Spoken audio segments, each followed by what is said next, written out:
জেলা সদরের শুরুতে আমাদের অবশ্যই নজর রাখতে হবে বাঁকুড়ার দিকে, কেননা কংসাবতীর খাল বিপর্যয়। তাতে বাঁকুড়া রায়পুরের বিস্তীর্ণ এলাকা একেবারে জলমগ্ন হয়ে গিয়েছে। একাধিক বাড়ি পুরোপুরি জলের তলায়, একাধিক জমি জলের তলায়, মানুষজনের মধ্যে চিন্তার ভাঁজ। এবার কৃষকরা ভাবছেন, পুজোর মরশুমে যখন বিঘার পর বিঘা জমি জলের তলায় চলে গিয়েছে, তাদের ভবিষ্যৎ কি হবে? উৎকণ্ঠায় একেবারে কপালে চিন্তার ভাঁজ কৃষকদের মধ্যে।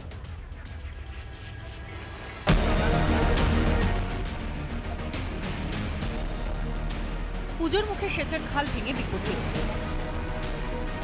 কংসাবতীর জলে প্লাবিত বাঁকুড়ার রায়পুর ব্লকের বিস্তীর্ণ এলাকা। বিঘার পর বিঘা ধান ও সবজির জমি চলে গিয়েছে জলের তলায়। গ্রামের পর গ্রামে জল ঢুকেছে। ক্ষতিগ্রস্ত কম করে ৩৯টি কাঁচা বাড়ি। প্রশাসনের উপর চরম ক্ষোভ শ্যামসুন্দরপুর গ্রাম পঞ্চায়েতের বিস্তীর্ণ এলাকার বাসিন্দাদের। ক্ষতিপূরণটা দেওয়া হোক, যেটা ক্ষতি হয়েছে নাকি ক্ষতিপূরণ দেওয়া, কত বিল খেত ভাঙে সব ডুবে বসে।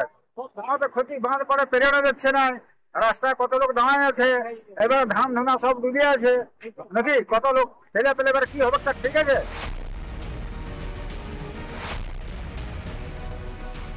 শুক্রবার ভোরে কারা ধরা এলাকায় ভেঙে যায় কংসাবতীর সেচ খাল। হু হু করে জল ঢুকতে শুরু করে, ভেসে যায় গ্রামীণ রাস্তাঘাট, জলের তলায় চলে যায় চাষের জমি। কমপক্ষে ৩৫টি পরিবার অন্যত্র আশ্রয় নিতে বাধ্য হয়। ত্রাণ নিয়েও ক্ষোভ রয়েছে এলাকায়। ক্যানেল ভেঙে রাত 2টার সময় জল ঢুকে গেছিল। আমরা ছেলে মেলে বউ বিটি নিয়ে সব হরিমেলায় বসে আছে।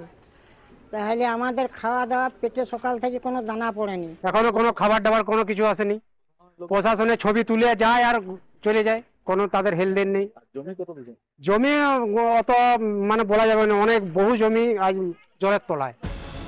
ক্ষুব্ধ গ্রামবাসীদের দাবি, বছরের পর বছর খাল সংস্কারের নামে কোটি কোটি টাকা খরচ হলেও কাজের কাজ হয় না। প্রশাসনের উদাসীনতার জেরেই পুজোর মুখে এত বড় বিপর্যয়। যেই জায়গাটিতে কংসাবতী ক্যানেলের পাড়টি ভেঙেছে, কয়েক বছর আগে কিন্তু সেই জায়গাটি ভেঙে পড়েছিল এবং তারপর মেরামত করা হয়েছিল, কিন্তু সেই মেরামত অতি নিম্নমানের করা হয়েছিল, এমনটাই কিন্তু অভিযোগ উঠে আসছে। কাজ ভালো হচ্ছে না, এটা নিয়ে 2-3বার ভাঙা হলো। চাষের জমি প্রায় 150 বিঘার মতন ক্ষতি। আমরা কি করবো এখন দেখি। প্রশাসন আসছে, আশা দিচ্ছি চলে যাচ্ছে। জমি প্রায় মোটামুটি আপনার প্রায় 200 কাছাকাছি বিঘা, বাড়ি 40 থেকে 45টা। বিডিও অফিস থেকে খাওয়া দাওয়ার ব্যবস্থা করা হয়েছে।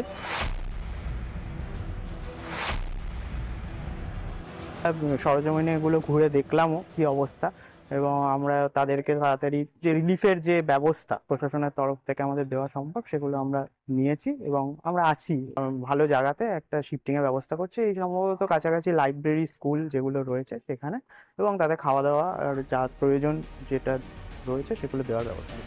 প্রশাসন বলছে পাশে আছে, কিন্তু এতে স্থানীয়দের ক্ষোভ কমছে না।